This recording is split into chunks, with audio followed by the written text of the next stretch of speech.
තස්ස භගවතෝ අරහතු සම්මා සම්බුද්දස්ස. ඒ භාග්‍යවත් වූ අරහත් වූ ගෞතම නම් වූ සම්මා සම්බුදුරජාණන් වහන්සේට මාගේ නමස්කාරය වේවා. සාදු සාදු සාදු.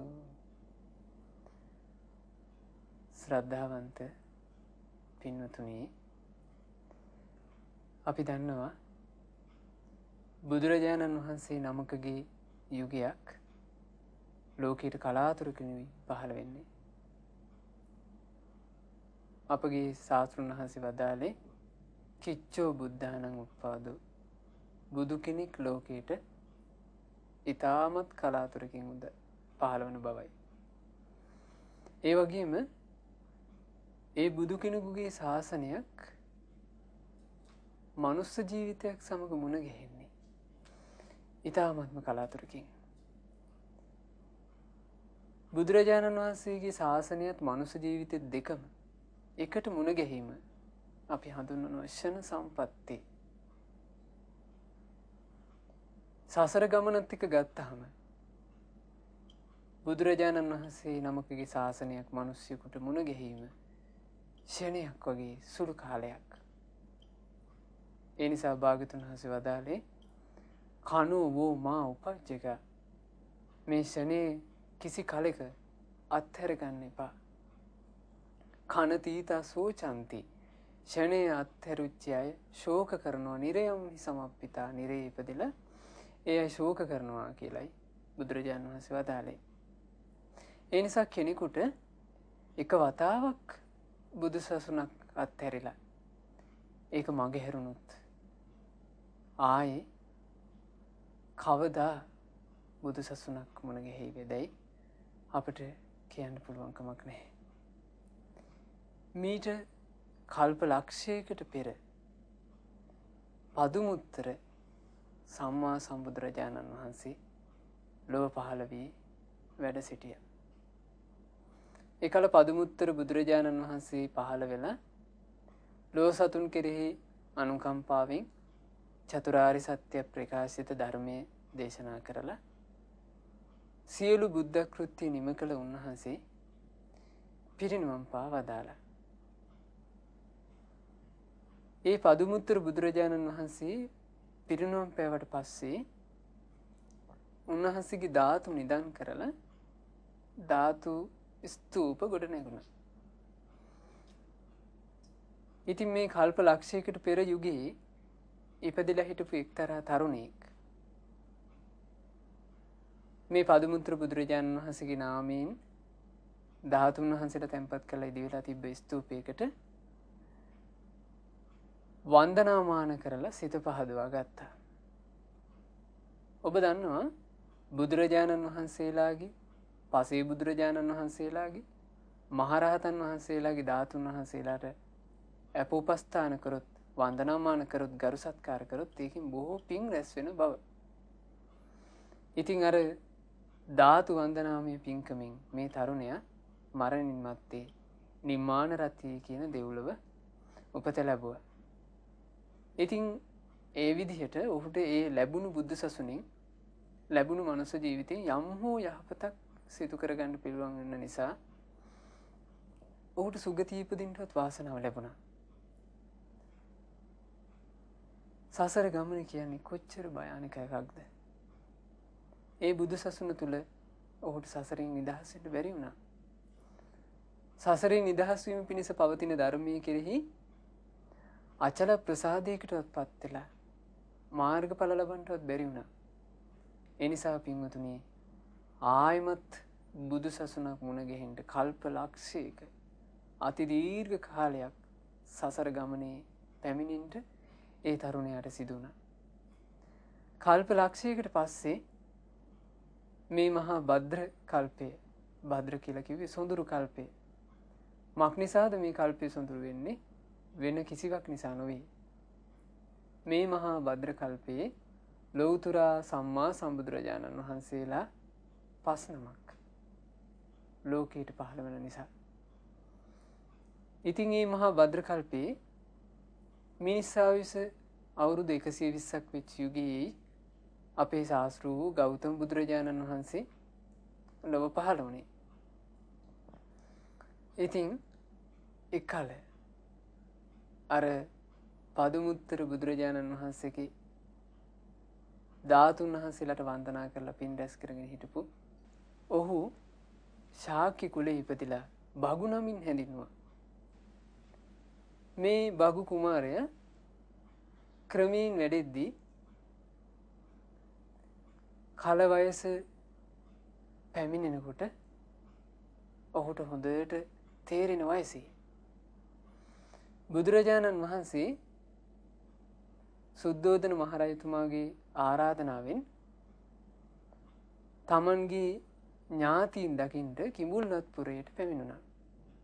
ඉතින් ඔබ දන්නවා ඒ කිඹුල්වත්පුරයට වැඩම කළ මොහොතේ ශාක්‍යයන් කෝලියන් කියන මේ සියලු දෙනා ඥාති පිරිස් ඒ බුදුරජාණන් වහන්සේව දැක ගැනීම පිණිස එහි පැමිණුණා.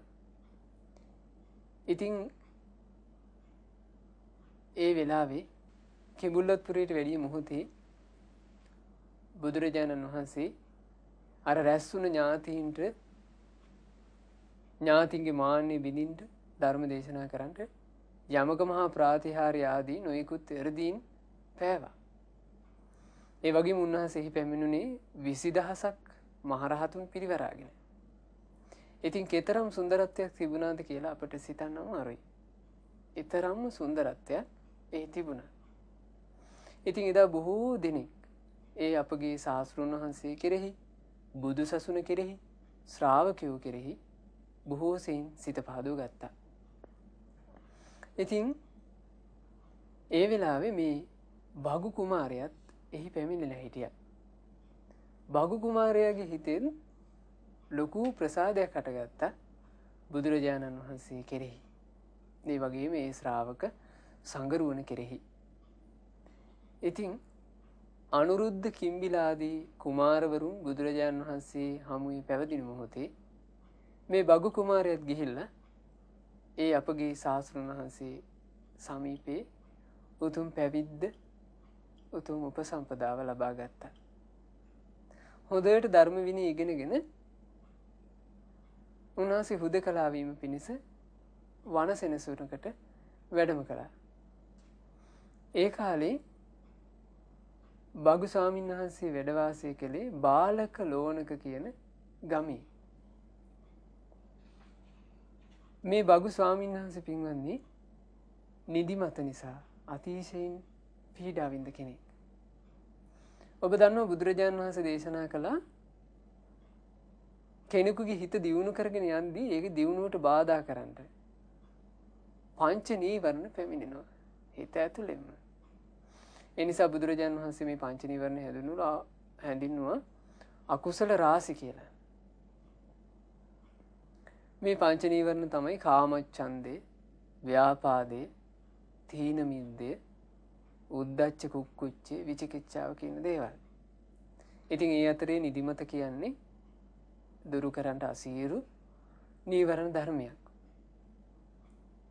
ඉතින් භගු ස්වාමීන් වහන්සේ මේ නිදිමතෙන් අතිශයින් පීඩා වින්දා.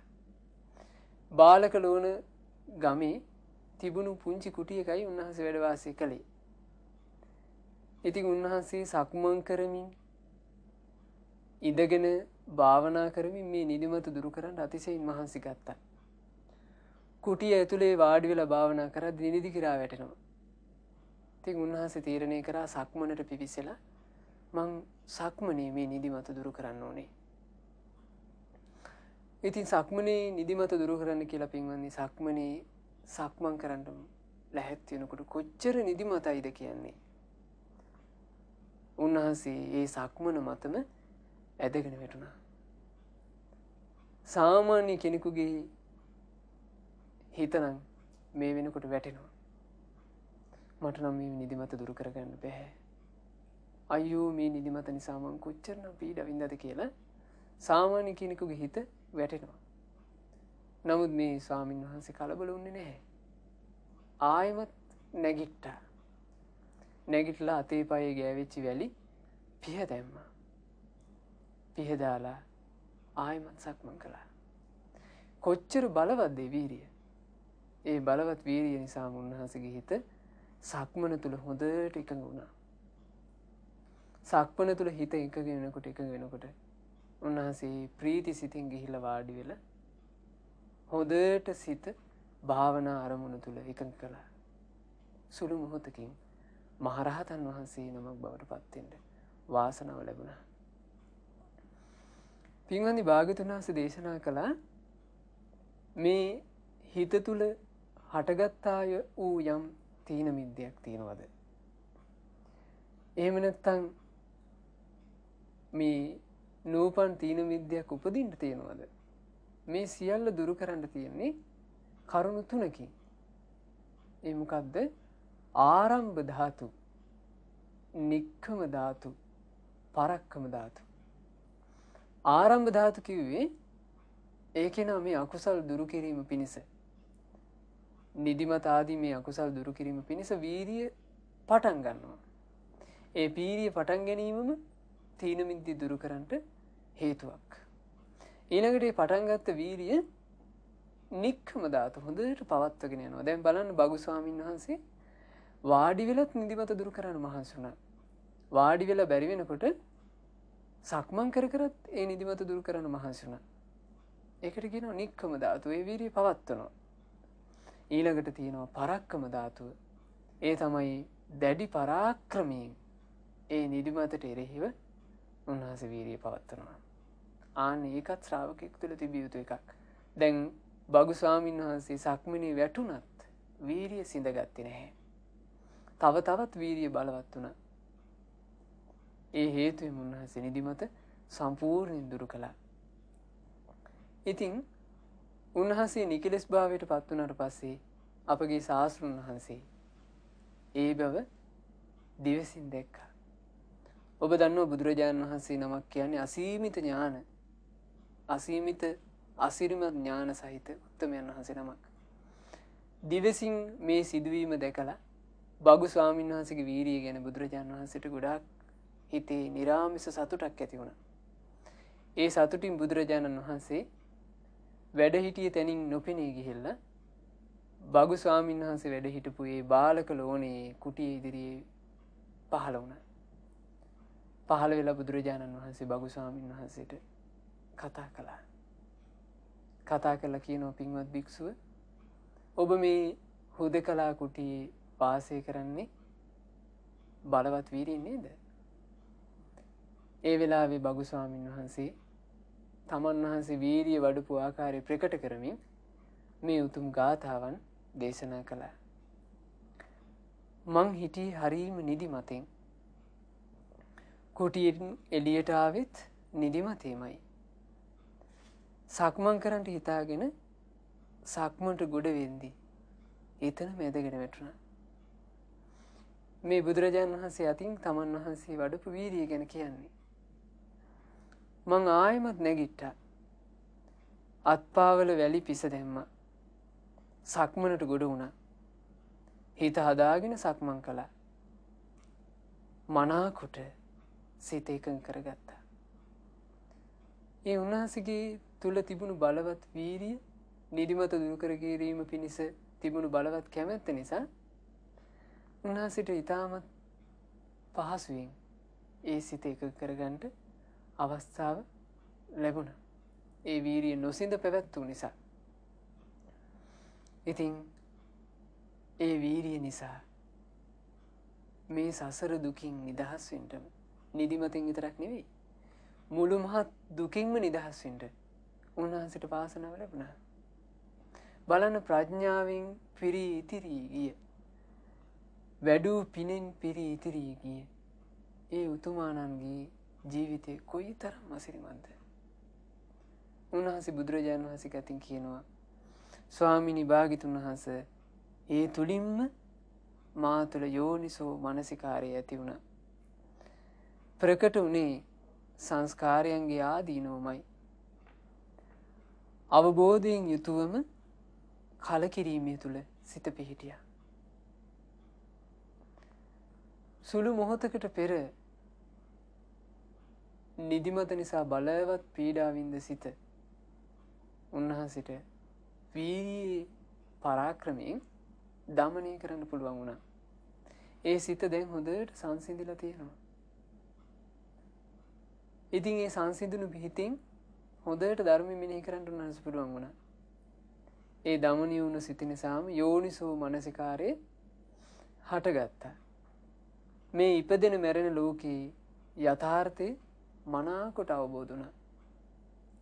ඉතින් ඒ අවබෝධ ඥාණයෙන්ම උන්වහන්සේ විදසුන් වඩලා ඒ උතුම් අරහත්ත්වයට පත් වුණා. දැන් උන්වහන්සේ භාග්‍යතුන් වහන්සේගේ යතින් කියනවා ස්වාමිනී මගේ සිත එනිසාම සියලු කෙලෙසුන්ගෙන් නිදහස් වුණා.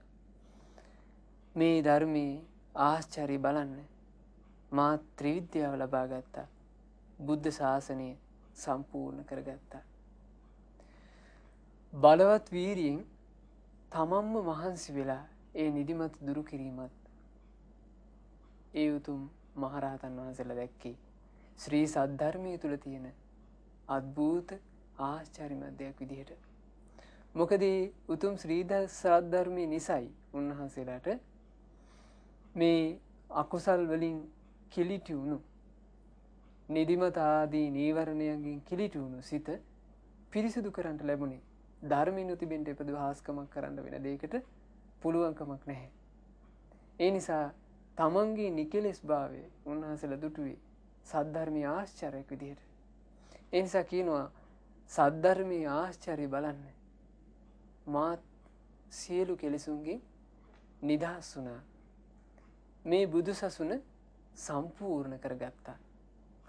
බුද්ධ ශාසනය සම්පූර්ණ වීම කියන්නේ කුමක්ද පින්වත්නි? බුද්ධ ශාසනයේ සම්පූර්ණත්වයට පැමුණා කියන්නේ බුදුරජාණන් වහන්සේගේ ශාසනය තුල කළ යුතු සියල්ල කිරීම. ඒ කියන්නේ උතුම් මහරහත් භාවයට පත්වීම. ඒ මහරහතන් වහන්සේලා අරහත්ත්වය ලැබුවාම උන්වහන්සේලා තුලම ඥානයක් ඇති වෙනවා. කීනා ජාති මගේ ඉපදීම ෂේ වෙලා ගියා. වුසිතම් බ්‍රහ්මචර්යයන් බඹසර වාසයේ සම්පූර්ණ කළා. කතං කරණීයම් යමක් කළ යුතුයිද ඒ සියල්ල සිදු කළා. නාපරං ඉත්තත්තා යාති පජානාති. ආයමත් සසරින් නිදහස් වෙන්න කියලා යමක් මට කරන්න නෑ කියලා උන්වහන්සේලා තුළ ඥානයක් ඇති වෙනවා. ඒ නිසා කියනවා මම බුදු සසුන සම්පූර්ණ කරගත්තා කියලා. බලන්න කොච්චර ආසිරිමත්ද බුදුරජාණන් වහන්සේ නමකගේ ශාසනයේ ඒ පහළ වුණ උතුමන්ගේ ජීවිත. රහතන් වහන්සේලා කියලා කියන්නේ පින්වත්නි ඒ විදිහට කෙලෙස් පීඩා නැති, කෙලෙස් හුල් නැති, කෙලෙසුන්ගෙන් ඇතිවෙන වෙහෙස නැති, සංසිඳී කිය උපශාන්ත භාවයට පත්වෙච්චි උතුම් කොටසක්. ඒ නිසාමයි ලෝකයේ යම්තාක් භවාග්‍ර තියෙනවද ඒ සියලු භවාග්‍රයන් අතරේ රහතන් වහන්සේ අග්‍රභාවයට පත්වෙන්නේ. අපි නම් සමහර විට භාවනා කරන්න ගිහිල්ලා නිින්ද ගියොත් එහෙම කම්පාවට පත් වෙනවා. අයියෝ මම භාවනා කරන්න හැදුවා මගේ මේ හිත නිින්දට ගියානේ කියලා. එහෙම නැත්නම් භාවනා කර කර ඉන්නකොට අපේ හිත අපි අහපු දේවල්, අපි කතා කරපු දේවල්, අපි දැකපු දේවල්, මේ අපි ආස කරන දේවල් වලට මේ හිත ඇදිලා යනවා. එතකොට භාවනා අරමුණේ හිත පවතින්නේ නැහැ. ඉතින් අපි කම්පා වෙනවා. අයියෝ මං අමාරුවෙන් භාවනා කරන්න පටන් ගත්තා. මේ කොහේවත් යන හිතවිලි වල මේ හිත ගියානේ කියලා. එහෙම නැත්නම් කවුරුත් හරි එක්ක වෙච්ච අමනාපයක්, ගැටුණු හිතක් එක්ක මේ හිත කැළඹිලා යනවා. එතකොට අපි ආයෙ කම්පාවටපත් වෙනවා. මං හොඳට භාවනා කරන්න පටන් ගත්තා. මේ තරහ හිතුවිලිත් එක්ක මගේ හිත කැළඹුණානේ කියලා. එහෙම නැත්නම් භාවනා කරන කෙනෙකුට, හිත දියුණු කරන්න මහන්සි වෙන කෙනෙකුට හිතේ විසිරීම, පසුතැවීම ඇති වෙනවා. එහෙම නැත්නම් බුදුරජාණන් වහන්සේ ගැන, ධර්මය ගැන සැක සංකා ඇති වෙනවා. මේ විදිහට ධර්මයේ හැසිරෙන්න මහන්සි වෙන කෙනෙක්, සිත දියුණු කරන්න මහන්සි වෙන කෙනෙක් පංච නීවරණ නිසා පීඩා විඳිනවා. ඒ පංච නීවරණ වල බලපෑම සියලු දෙනාටම වගේ තියෙනවා. ඉතින් බලන්න බුදුරජාණන් වහන්සේ නමකගේ ශාසනය තුල අග්‍රඵලය උතුම් අරහත්ත්වේ සාක්ෂාත් කළ බුද්ධ ශාසනය සම්පූර්ණ කළ ඒ උතුම් රහතන් වහන්සේලාගේ මඟ පෙන්වීම කොච්චර සුන්දරද. ඒ රහතන් වහන්සේලා වැඩිය මගේමයි පින්වන්නේ අපට මේ උතුම් නිවන් මඟ මේ උතුම් ධර්මය දියුණු කරන්න තියෙන්නේ. ඒ බගු මහරහතන් වහන්සේගේ හිතේ නිදිමත පීඩා ආදී ඇති වුණා. නමුත් බලන්න උන්වහන්සේ ඒ වගේ වැටුනේ නැහැ. ඒ පීඩා එන්න උන්වහන්සේගේ වීරියමයි වැඩි වුණේ. ඉතින් ඒ නිසා අපි ඒක ආදර්ශයට අරගෙන අපිත් අපේ හිත දියුණු කරන්න යද්දි සංසාරේ බොහෝ කාලයක් කිලිටු වෙච්ච මේ හිත එකපාර දියුණු වෙලා යන්නේ නැහැ. ඒක ටික ටික තමයි අපිට දියුණු කරගන්න තියෙන්නේ. ඉතින් ඒ දියුණු කරද්දී අපි නොසිඳ පවත්ව ගන්න ඕනේ අපි වීරිය. ආන්නේ වීරියට කියනවා ආරද්ධ විරිය කියලා. ආරද්ධ විරිය කියලා කිව්වේ පටන් ගත්ත වීරිය. පටන් ගත්ත වීරිය කියන්නේ ඒ වීරිය හැම වෙලේම පටන්ගෙන තියෙන්නේ. ඒක නවතිනවා කියලා එකක් නැහැ. ඒ වීරිය හැම වෙලේම අකුසලයකින් හිත යට වෙද්දී ඒක යට වෙන්න නොදී කුසලයේ තුලට ගන්නට උපකාර කරනවා. ආන්නේ වීරිය බුදුරජාණන් වහන්සේ වදාළ අකුසලානම් පහනාය අකුසල් ප්‍රහාණය කිරීම පිණිස කුසලානම් උපසම්පදාය කුසල් ඉපිදවීම පිණිසයි ඒක තියෙන්නේ. ඒ කෙනා මහා කායික බලයක් නැති කෙනෙක් වෙන්න පුළුවන්. මහා ජව සම්පන්න කෙනෙක් නොවෙන්න පුළුවන්. නමුත් ඒ කෙනා තුළ තියෙන්න ඕනේ කුසල් වැඩිම පිණිස කුසලයටම හිත ගැනීම පිණිස විශාල කැමැත්තක්. ඊළඟට අකුසල් දුරු කිරීම පිණිස අකුසල් නැති හිතකින් වාසය කිරීම පිණිස විශාල කැමැත්තක්. ආන්නේ ඒ කැමැත්ත විසින් ඒ කෙනා තුළ ඒ වීරිය උපදිනවා. දැන් බලන්න අපි අද ඉගෙන ගත්ත මේ බගු මහරහතන් වහන්සේගේ උතුම් ජීවිතේ අරහත්ත්වයට පෙර උන්වහන්සේ ලොකු නිදිමතකින් වාසය කළා. ඒ නිදිමතට යට වෙලා නිදාගන්න ගියේ නැහැ. නිදිමතට අකමැත්ත තිබුණා. නිදිමත දුරු කරලා වාසය කරන්න කැමැත්ත තිබුණා. ඒ නිසා සක්මනේ අදගෙන වැටුණත් උන්වහන්සේ තමන් වහන්සේගේ වීරිය අතහැරියේ නැහැ. ඒ වීරිය පරාක්‍රමය නිසායි ශාස්ත්‍රුන් වහන්සේ සතුටු වෙන ශාස්ත්‍රුන් වහන්සේගේ සාදුකාරයට ලක් වෙන ඒ වගේම ශාස්ත්‍රුන් වහන්සේ හොයාගෙන එන උතුම් ජීවිතයක් උන්වහන්සේට උපදව ගන්නට වාසනාව ලැබුණේ. ඉතින් මේ රහතන් වහන්සේලාගේ සුඳුරු ජීවිත අපි කොයි කාටත් ආශිර්වාදයක්. කොයි කාටත් ආදර්ශයක්. ඒ නිසා අපිත් අපේ සිත දියුණු කිරීම පිණිස බුදුරජාණන් වහන්සේගේ ධර්මයේ තුල අපේ ජීවිතය දියුණු කිරීම පිණිස මහන්සි ගන්න පිරිසක් හැටියට අපිත් ඒ උතුම් රහතන් වහන්සේලා ආදර්ශයට අරගනිමු.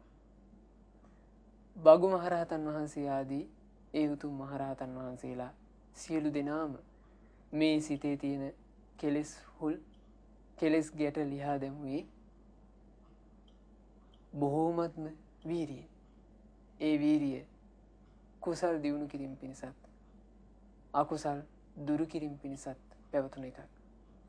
ඒ උතුම් මහරහතන් වහන්සේලාගේ උතුම් ජීවිත සිහිපත් කරගෙන අපිත් කුසල් දියුණු කිරීම පිණිස මහන්සි ගනිමු.